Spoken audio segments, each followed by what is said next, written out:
Welcome to Pepper Mania Part 2. I guess it would be 3. Just gonna say it. I guess it would be 3. So we did Cayenne, we did the Wonder Bell, and now we're doing one of my favorites, the Serrano. So this little sucker's a little bit hotter than a jalapeno. Just gonna put it out there. But I made a... Whoa. Settle down, Cucho. Anyway, I made a jalapeno jelly spread. I don't know. I canned it. And it's like the greatest thing since sliced bread. I mean, I ain't kidding. You put that on your toast in the morning, boom, sinuses cleared up. It wasn't too hot, but it wasn't, it wasn't very, just sweet jelly-like you would expect. I mean, she had a little bite to her, but it wasn't terrible. So...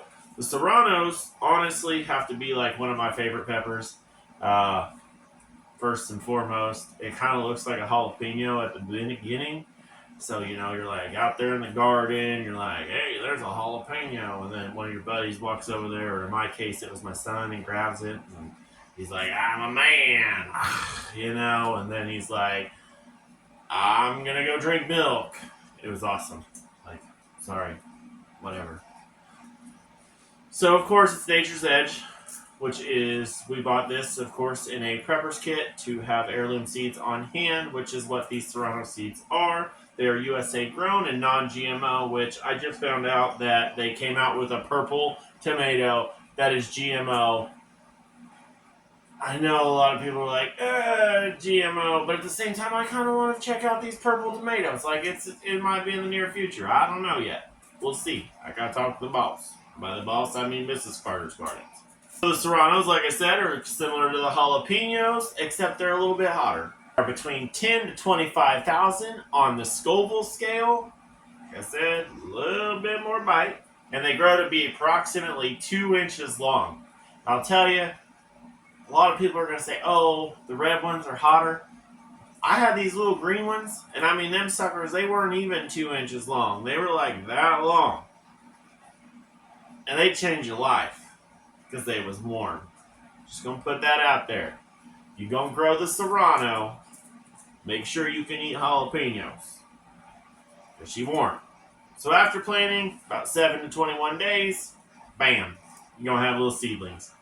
I'm sure mine are gonna be up in about 5-6 days. Just gonna put that out there.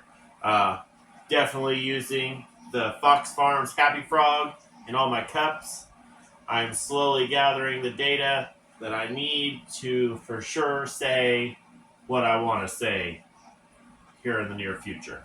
So, of course, it loves above 70 degrees. All pepper plants, you can pretty well assume, are like almost like a tropical. They're not really made for these cold. And in Zone 6B, we got the cold. Like, I'm still battling 30 degrees, and it's March 21st. Come April 20th, though, no more frost. That's what the forecast says, and that's pretty much the essentiality of the last 5, 10, 15 years. However long I looked back the other day to see when the last frost day was, because I want all my stuff in the ground as quickly as possible. Some of them are going in the containers, the 3 gallons, and then some of them are, of course, going to be overwintered. I want to try overwintering again. Last year I killed everything that I overwintered, so... we're, of course, starting from seed all over again, but hey, it is what it is. Full sun, as per usual, with almost everything that I'm going to be growing, except for a few select ones that are actually going to probably be planted under these, because these will provide the shade to keep those kind of from getting crisped by the sun. So you're going to only want to plant these 1/4 inch deep, so like before, we're only going to go down so far.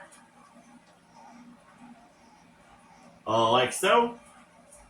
You're going to want to have your spacing at about 12 to 18 inches apart. I actually don't do that. If we're being completely honest, when it comes to my peppers and my tomatoes, I try to give them about 3 foot.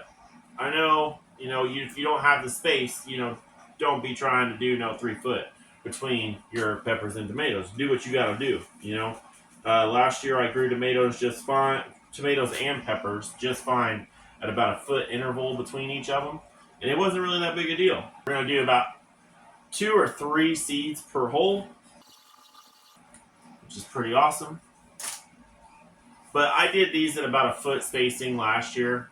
I just went out, marked them a foot because my garden last year was a lot smaller than this year's garden. I'm gonna be doing 3 foot spacings, and they're about, I don't know, 3-4 foot between rows. And the only thing that I can say with the smaller spacing is make sure you do a more vertical trellis system instead of just letting them bush off of like one main beam or whatever, because these got pretty bushy. They came up, and then I mean, it looked like a reverse Christmas tree. Like they just went crazy. Some of them I pinched, some of them I didn't. It just really depended on the situation and what was going on, because I was having to open up airflow in between my tomato plants, my pepper plants, then my zucchini, so on and so forth. So you can grow these in containers. Mine did just fine. I will say, 3 gallon pot is about all you want. Is about all it wants. So a 3 gallon pot is not quite big enough. Like a 5 gallon bucket, in my opinion, would be a lot better option. The ones we did in the 3 gallon pot that we did in cups like this, I mean, that sucker root was root bound by the end of the season.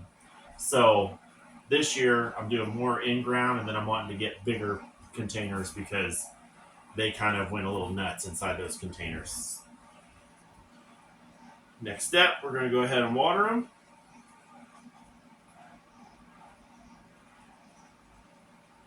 Like so. When you're watering over the top like this with fresh new seeds, just lightly drizzle. I pretty upset with myself because I got a little carried away when I did the Romas, and so what happened is I essentially just washed them all on the edge of the cup, and I just really think you need to know that, because it's kind of upsetting whenever your seedlings are pushed up against the edge of the cup and there's really nothing you can do about it. You could try to spoon them out, but I don't like messing with them when they're that small.